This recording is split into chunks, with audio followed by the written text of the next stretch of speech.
Hello guys, ഇന്ന് ഗൂഡല്ലൂരിലെ ബാക്കി വിശേഷങ്ങളായാലോ? ഇത് ആന വരാതിരിക്കാൻ വേണ്ടി ഫെൻസിങ് ഇട്ടേക്കുന്നതാണ് കേട്ടോ. ഇവിടെ എല്ലാ വീടുകളിലും ഇത് കാണാനായിട്ട് സാധിക്കും. കാരണം ഇവിടെ ആന കൂടുതലായിട്ട് ഇറങ്ങുന്ന മേഖല ആയതുകൊണ്ട് തന്നെ അതിൻ്റെ ശല്യം കൂടുതലായതുകൊണ്ട് എല്ലാ വീടുകളിലും ഫെൻസിങ് ഇട്ടിട്ടുണ്ട്. രാത്രി ഒരു 6-7 മണിയൊക്കെ ആകുമ്പോൾ ഓണാക്കുകയും രാവിലെ ഒരു 6-7 മണിയാകുമ്പോൾ ഓഫ് ചെയ്യുകയും ചെയ്യുന്നതാണ് ഇവിടുത്തെ രീതി. ഞങ്ങളുടെ അപ്പച്ചിയുടെ വീടാണ് ഈ കണ്ടത്. അതിൻ്റെ മുകളിലോട്ട് ഇതാ കുറേ കാപ്പിത്തോട്ടമാണ് കേട്ടോ, ഇവരുടേത് തന്നെയാണ്. അപ്പോൾ അങ്ങോട്ട് ഞങ്ങളൊന്ന് കയറി കണ്ടിട്ടൊക്കെ വരാമെന്ന് വിചാരിച്ചു.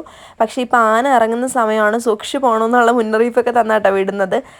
പിന്നെ ഇത്രയും ദൂരം വന്നിട്ട് ഈ വ്യൂസൊക്കെ കാണാതെ പോകാൻ പറ്റുമോ എന്ന് കരുതി ഞങ്ങൾ രണ്ടുപേരും കൂടെ, ഞാനും എൻ്റെ കെട്ടിയവനും കൂടെ പോവുകയാണ് കേട്ടോ. ഞങ്ങൾ രണ്ടുപേരും മാത്രമല്ല കേട്ടോ വന്നത്, ഫാമിലി ഫുള്ളുണ്ട്. പക്ഷെ അവരൊക്കെ താഴെ നിൽക്കുകയാണ്, ഞങ്ങൾ മാത്രമേ ഇങ്ങോട്ട് കയറുന്നുള്ളൂ. പിന്നെ ചേട്ടാ ഈ കാണിച്ചു തരുന്നതാണ് ചന്ദനമല കേട്ടോ, അങ്ങ് ദൂരെ കാണുന്നില്ലേ അത്. ഇവിടെയാണ് ഇപ്പോൾ ഫുൾ ആന ഇറങ്ങിയേക്കുന്നത്, നമുക്ക് അങ്ങോട്ട് പോകാനും പറ്റത്തില്ല. പിന്നെ ഇത് കണ്ടോ, പുളിയാണ് അത്. അതുപോലെ ഇത് കാപ്പി. അങ്ങനെ ഈ കാപ്പിയുടെയും പുളിയുടെയും ഒക്കെ ഇടയ്ക്കിലൂടെയാണ് നമ്മൾ പോകുന്നത്. കാപ്പി, തേയില, പുളി, കമുക് എല്ലാം ഉണ്ടായിരുന്നു. അത് കഴിഞ്ഞ് വ്യൂസൊക്കെ എടുത്തതിന് ശേഷം ഞങ്ങൾ തിരിച്ചിറങ്ങുകയാണ്. പോകുമ്പോൾ സത്യം പറഞ്ഞാൽ ചെറിയൊരു പേടി എനിക്കുണ്ടായിരുന്നു കേട്ടോ. ആന എങ്ങനെ വന്ന് എന്ത് ചെയ്യും എന്നുള്ളൊരു കൺഫ്യൂഷൻ എനിക്കുണ്ടായിരുന്നു. പിന്നെ ചേട്ടായി ഉണ്ടല്ലോ കൂടെ, അതായിരുന്നു ഒരു ആശ്വാസം. പിന്നെ ഇവൻ ഭീകരനായിരുന്നു കേട്ടോ. ഇത് കൊളയട്ടയാണ്. ഈ കൊളയട്ട നമ്മുടെ കാലിൽ കയറുന്ന ഓൾറെഡി അവർ പറഞ്ഞിട്ടുണ്ടായിരുന്നു.